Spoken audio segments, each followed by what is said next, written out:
Anak ko, Jollibee oh. Jollibee! Jollibee! Jollibee! Oh, tulog ka na ulit. Kain tayo doon ma'am sa Jollibee. Nay, nasusuka ako. Diyos ko, yan na nga ba sinasabi ko eh. Buntis ka na. Ang hard-hard mo kasi. Buntis agad? Di lang ako sanay sa biyahe, kaya ako nasusuka. Okay mo? May naririnig na naman ako. Sa tenga. Punyeta ka, pag di mo tinagilan yun, bababa kita dito. Oh, malapit na tayo ha. Anak, okay ka lang? Anak. Anak! Nay, wow! Feeling nasa music video ha? Nay, naiina ako. Kuya driver, mahinto muna ka sa gas station. Ihilang yung anak ko. Nay, salamat, makakapag-CR na din ako. Oh, nasa loob na ba yung lahat? Tara na, sasala ko na to. Nay, tapos na ako. Nay, oh anak, maganda na kayo. Dito na tayo. Teka, nasa si Kyle? Nay, ba't na ako iniwan? Ay mga Mare, sorry na late ako ah. Sorry din mga Mars, yung driver ko kasi tagal. Ako din na late, yung helicopter ko kasi nagpagas pa sa ere. Ikaw Mars, bakit ka na late? Yung kotse ko kasi nabangga. Nilulo ka ata na naka-tricycle lang tayo eh. Name ka. So Mars, kamusta pala kayo dalawa? Ito, kakauwi ko lang ng Amerika. Ako naman, kakagaling ko lang ng Europe tsaka Japan. Eh ikaw Mars, saan ka galing? Ako? Galing ako sa mall. Sa mall ka lang pumupunta? Mall sa Australia. Ba? Ang sosyal? Mag-mall lang sa Australia pa? Sinungaling. Sa Changi ka lang pumupunta eh. Isa pa, pag di ka na nahimik dyan. Balita ko mas yumaman kayong dalawa ngayon na. Anong balak nyo? Hindi naman. Kakabili ko lang ng dalawang bahay tsaka ng tatlong bagong sasakyan. Ako naman, nagkukulik ako ng mga designer bags, designer shoes, basta designer. Eh, ikaw Mars. Nagkukulik ako ng ginto. Oh, bracelet tsaka something. Ginto?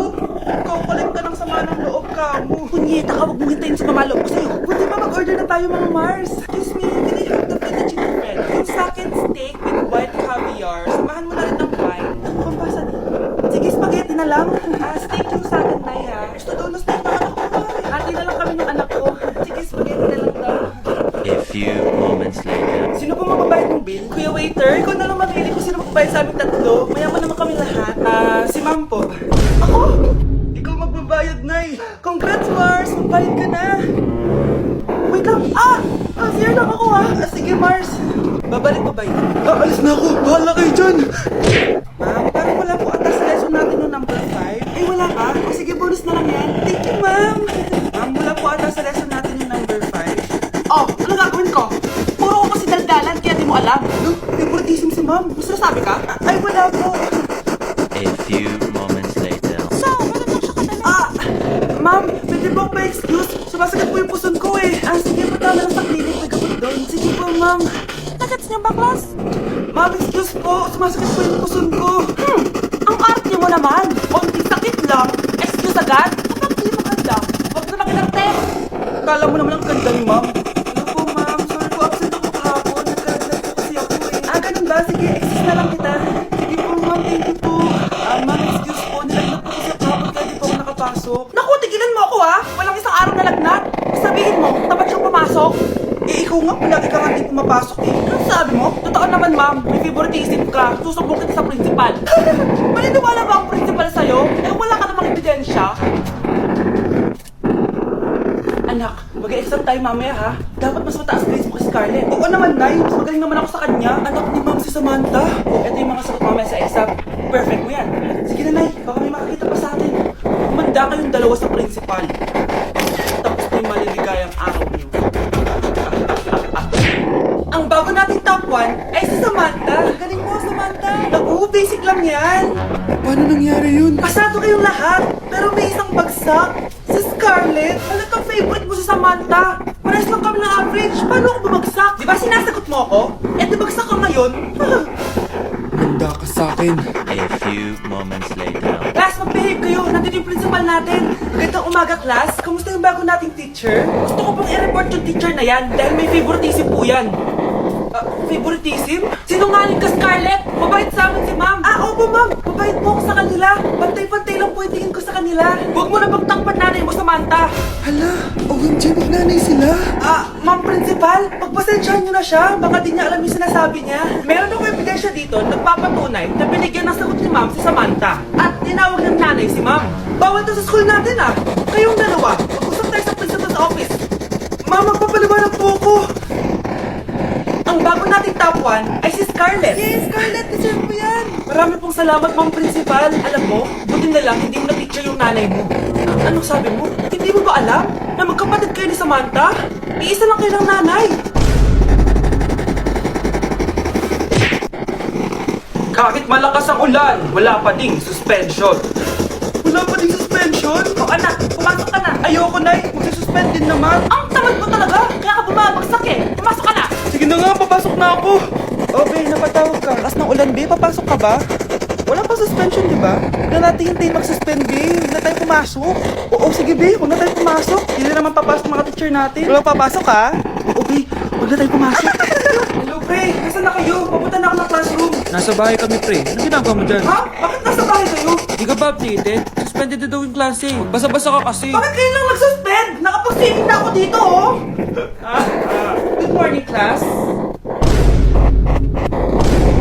Asan yung mga estudyante ko? Alis na nga ako. Lesson po, ma'am. Ano po lesson natin today, ma'am? Patahimikin mo na ako! Diba binagsak mo ako dati, ma'am? Ako naman ang magpapabagsak sa'yo ngayon. Tumayo ka! Mukhang bad trip si ma'am. Kayo nga pa! Tumayo kayo! Hala, ano naman kayang ginawa nila? OMG! Natatandaan niyo ba tong group chat niyo? Paano nalaman ni ma'am yung GC namin? Patay kami nito. Ang gagaling nyo! Mag-umpisa tayo kay Scarlett. Ako po, ma'am. Palagi ka na nagpapareport si ma'am. Ano, tamad na tamad na siya magturo? Sayang ang tuition natin, be. Isa ka pa, Christian. Ma'am, kita niyo ba, bago riban si ma'am, balita ako kumukuha siya sa class funds natin, ha. Ginawa niya tayong business. Samantha. Yes po. Ayoko talaga dyan kay ma'am. Mas gusto ko pa yung dati nating teacher. Buti pa yun, hindi nang babagsak. Tapos magaling pa magturo. Kyle, akala ko matino ka. Guys, huwag niyo naman ginaganyan si ma'am. Mabait naman siya eh. Sa principal nga lang. Akala niyo di ko alam mga pinagsasabi niyo sa akin? Lahat po ng sinabi namin sa GC. Totoo po yun, ma'am. Diba sabi nga nila ma'am, truth hurts? Truth hurts pala, ha? Sige, papakita ko sa principal sa office. Sige, ma'am. Sabihin mo sa principal. At sasabihin din namin yung mga baho mo, ha? Anong ibig mo sabihin? Di ba may GC din kayo ma'am? Sinisiraan niyo pa nga yung mga estudyante. Paano mo nalaman yon? Isang pindot ko lang dito at masasend na to sa principal. Huwag mong gagawin yan. Huwag mong pipindutin. Kumanda ka sa akin ma'am. Wag! Wag! Hi classmates! Ako nga pala si Ashley, ang pinakamayaman at sobrang ganda niyong kaklase. Hi Ashley! Pwede ba tayo maging friends? Ay, sorry, di ako nakikipagkaibigan sa ganyang mukha. Ew! Sumano ugali na ito? At least maganda ako. Eh ikaw? Pangit ba talaga ako? Uy Scarlett, sabay na tayo kumain ng lunch. Sure! Saan? Ako na lang sabay ko kumain. Mag-miss si Scarlett. Ako na bahala sa lunch mo for the whole year. Walang iya ka, Ashley. Aagawin pa sa akin yung crush ko. Sige na. Gusto mo pinagpakita ng car? Car? Sige, sabay na tayo kumain, Ashley. Sorry, Scarlett. Sorry, ako pinili niya. It well sa'yo, ah. Bes, mayag ka ba nun? Inagawan ka ni Ashley? Ano bang magagawa ko, Bes? Kailangan ko maging blooming. Hay naku, madali lang isagot dyan. Try mo tong Garnier Vitamin C Serum. Baka ito rin the right one for you at hindi yung crush mo. Tama ka dyan, Bes. Kaso natatakot ako baka lalo lang ako maging haggard. Don't be afraid to try new things kasi. Malay mo ito na yung sagot para maging fresh ka. Sabi mo yun, ha? OMG, ang fresh na ni Scarlett. Ano kayang ginawa niya? Paano siya naging fresh? Hindi pwede to. Oh, ano ka Ryan Ashley? Mas fresh na si Scarlett kaysa sa'yo. Scarlett, pwede ba tayong sabay kumain ng lunch mamaya? Che, di na kita kailangan. Sapat na sa akin ng Garnier Vitamin C Serum. Kasi it passes the hashtag Garnier Check! Kumanda ka na, Ashley. This is the beginning of my revenge. Yes! Ang taas ng score ko! Anong score mo, Scarlett? 19 yung score ko. Ay, hindi perfect. Buti pa ako, naka-20. Bawi ka na lang next time, ha? Scarlett, nagawa mo ba yung assignment natin? May assignment tayo? Hala, di ko nagawa. Huwag mo nang sasabihin kay mama. Sige, di ko sasabihin. Ma'am, may assignment po pala tayo. Ay, oo nga pala, may assignment tayo, class. Ang hindi gumawa ng assignment, bagsak sa akin, ha? Bida-bida talaga to si Samantha. Okay, class, sino ipoboto ng president? I nominate Scarlett, ma'am. Ako? Di ako papayag. Dapat ako yung maging president. Go, Scarlett, kaya mo yan. I nominate myself because I believe na mas responsible ako. I believe na hindi ako nangungupit ng class funds. Iboto niyo ako dahil matataas ang mga scores ko. Iboto niyo ako dahil hindi ako nangungopya para lang tumaas ang score. Ako ba pinaparinggan mo? Mukhang may natamaan ata. Congrats, Scarlett! Deserve mo maging president! Gagawin ko yung best ko! Good morning, class! Hindi na papasok si Samantha. Ha? Ano nangyari? Balita ko, nag-drop na siya dahil sa sobrang pressure sa nanay niya. Palagi siya pinapagalitan kapag hindi perfect yung score niya. Nagalit din yung nanay niya nung hindi siya nanalo ng president. Kaya, na-depress talaga siya. Kawawa naman pala siya.